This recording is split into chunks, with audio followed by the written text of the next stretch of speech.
let's get into the actual action of the week. So we are going to start with Sting and Darby versus the Young Bucks. This was Sting's retirement match, which main evented Revolution. It totally fucked. Agree or disagree? Yeah. Hugely. It totally fucking fucked. So good. Some highlights. We had Sting's 2 large adult sons playing Sting's younger selves, so they got to do some smashing and bashing in the ring. And then they also, I thought this was such a good touch, they were the prop boys. Did you guys love that? Yes. It worked great, honestly. It was nice that everybody else didn't have to set stuff up, and it was just so cute to see them being out there being helpful, you know? I think that this should be like a thing that happens where it's like maybe they don't intervene in the match, but like you can just ask people to be your prop boys. Honestly, like, I feel like everyone should bring their children to work once in a while. And, like, I mean, like, actual children, too. Like, they can set up tables and stuff, you know? Like, get them out. Get the Young Bucks kid out there. This is going to get aggregated, and it's like Ann from Tunnel Talk advocates for child labor around the ring. Dangerous working conditions around the ring. I want to see Nora Moxley out there setting up a ladder. That's right. She can do it. To be honest, Mox probably does, too. Like, she can do it. She is a very powerful girl.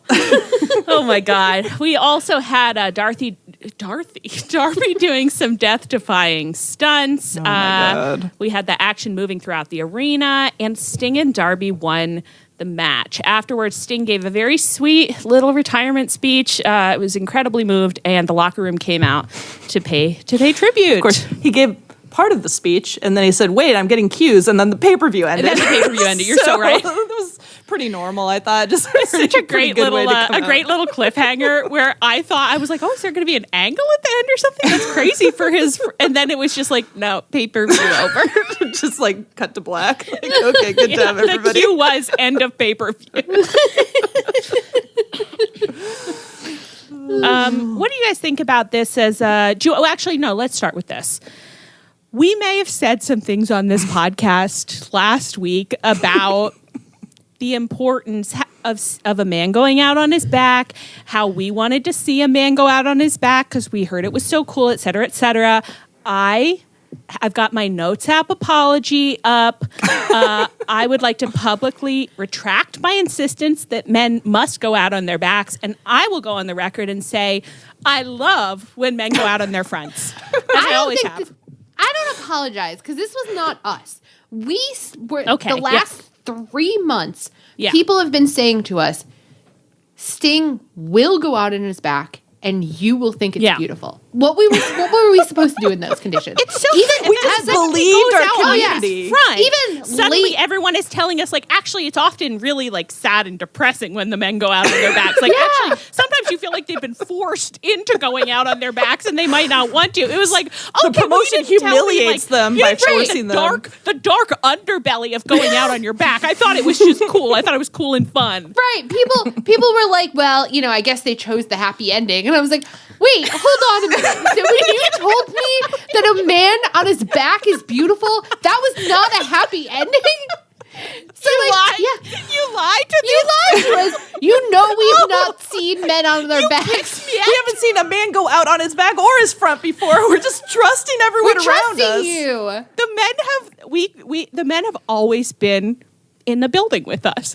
We've never seen a man leave the building, so we were trusting you. They only come in. They never leave. They never You can check out anytime you want, but we are trusting you, our adults who know more than us, to tell us how the men exit. And you told us something that it turns out it was wrong, or it was a limited view. It was a limited view. This man was a limited view because actually now I would say if I like a man, I'm going to want to watch him go out on his front in future. I did have this moment like halfway through the match where like Sting like, you know, took a super kick and like just barely went down and then came back up, and it was so like exhilarating. I was like, I wanted to win so bad. I was like, how can he go out on his back? They can't continue to, they can't end this, sending him out on his back. It's not right. And then they did it. And it was like, yeah, like good. But, like, okay, yes. Now, Leah, do you want to speak to the behind the scenes reportage floating around about the planning of this match?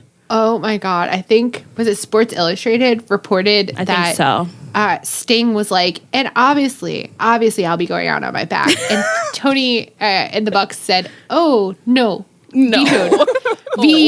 No, I don't think so. No, you're thinking about these men having a long argument where they're like, "No, I'm gonna lose. No, I'm gonna lose." And again, this is why it had to be it had to be the Bucks. Who else on Tony's roster would somebody say, in my last match, I want to put you over, and have them say, no, sir. No. Oh, I'm sure FTR says that all the time. Oh, yeah, sure. Please, sure. We want to lose so bad. What song do I have? Okay, Lay Me Down, Bury Me in Satin. Do you know what little song I have stuck in my head? It's like, if I die young. Okay, well, Sting's not young. Never mind. So scrap all of that. I'm still just imagining them all doing their Anne Shirley. They're all being like, look how good I'll be on my back. That's how the match is gonna go. I gotta be on my back. Matt Jackson was like, I gotta be on my back. Fuck. This match was so good. We felt like little baby children.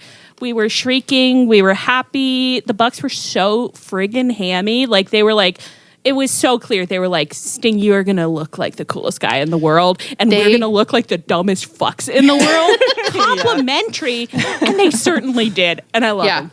Truly, they were like, this night is about making Sting look like a fucking gorilla. And they did. Yeah. He did. He looked amazing. Cool. It was like hard to believe that a almost 65-year-old was doing stuff. I was like, the Bucks are doing an incredible job because like he's going through tables. He's doing all kinds of stuff. When he got them both in a scorpion lock at the same time, like that, and it didn't look like the Bucks were playing with babies, you know, like what they did when they were. It was not a Ric Flair situation. Flair, yeah. It genuinely did look like he easily trapped them into scorpion locks, and I'm like, deathlock, and I'm like, he's like, no, who is better than the Bucks? Who's better than the Bucks?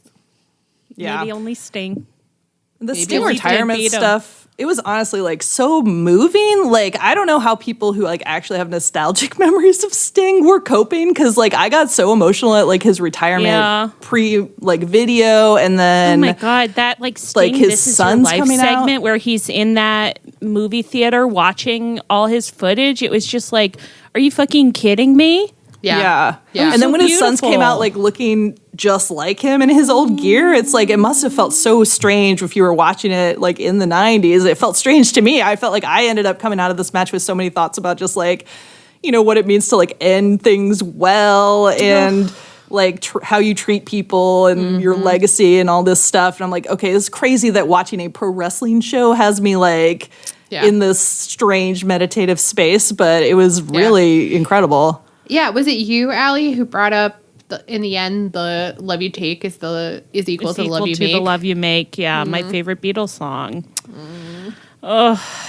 Anyway, and in a terrible industry, it's just nice to watch somebody who seems like a genuinely good person like get treated well as he retires. It feels. It was really sweet. He posted so many, like Sting had a thread on Twitter yesterday where he was posting like pictures and videos from backstage. And it was just like, wow, I'm so glad this was nice for you. I'm so glad that you feel happy. Like you deserve it. Because we didn't know you for that long and you gave us so much. We really just loved watching this guy for the past, as you can, you know, hear when you listen to the entire run of our show. Don't do that. But anyway, do you guys want to talk about Darby did his crazy glass spot? Crazy. It was absolutely fucking crazy. It was unhinged. I think the discourse later has been a little much, but like I definitely definitely in the moment I was like, is he okay? Especially when he disappeared for fully 10-15 minutes or whatever it was. I felt so proud of myself afterwards, because at one point I was like, I considered getting worried about him, and then I thought to myself, I bet the structure of the match is that he's supposed to be out of the action for a little while, so Sting can be doing his thing. But then I'll bet he'll come back from the save. Now, this is wrestling for babies. I understand that. But when that's what happened, I was like, wow, Allie, you knocked it out of the park. It's true. Although, did you see was it also in the Sports Illustrated where they were like, and if Darby had to be taken out because it was too much, like they had an alternate finish. So, well, it's good they planned ahead. Yeah, they had like a bunch of different. They had rehearsed the spot. They had planned for Darby to get taken out to be looked at doctors. Like they had a whole bunch of different contingencies, which was like, Darby, I really hope you enjoyed that spot for. I know he did. What do you mean? Of course he did. What did he say afterwards? Sting handed the microphone, and he was like, I said I would die to make your last match cool if I had to, but I'm still here. And it's just like, girl, you would die for a Twinkie. Like, there's nothing that you would not die for. It's so funny the way commentary talks about him too, just like all the time, where they're like, well, he just wanted to get thrown down some concrete stairs, and it's like Darby doesn't seem to have the same pain receptors as other people. I don't know. He needs a lot of stimulation in this life, and he sure is getting it from his chosen profession and from other things that we'll talk about later. Now, any thoughts before we move on to Dynamite? We did have the Bucks came out in robes from the the new EVP elevator. They came out in robes, and we did recognize with our powerful good girl brains. We said, I know a man who wears robes. We said he learned some facts. Yeah, we've seen him before. We've seen those robes. We know those robes. Also, if we're talking about this, what did you guys think of the Bucks gear? They're really testing my ability to be They didn't chill. Listen, another thing that we did talk about extensively last week, we wanted to see bosom. We wanted to see titty. We did not get that because they got some new gear that is also just vests. It's fully vested. It covers them from top to bottom. They're evil now. This is another moment. This is another moment where I'm like, this choice supports the character. Like the thread, like the font on the embroidery is very Succession-y. Like it's, the vests are supposed to evoke. And you're never going to see your corporate middle manager with his shirt off, hopefully. Right. Like I think it's supposed to, it's supposed to be as close to wearing a suit in the ring as they can. I understand all this, but the gear itself is boring as hell. I don't see no titty.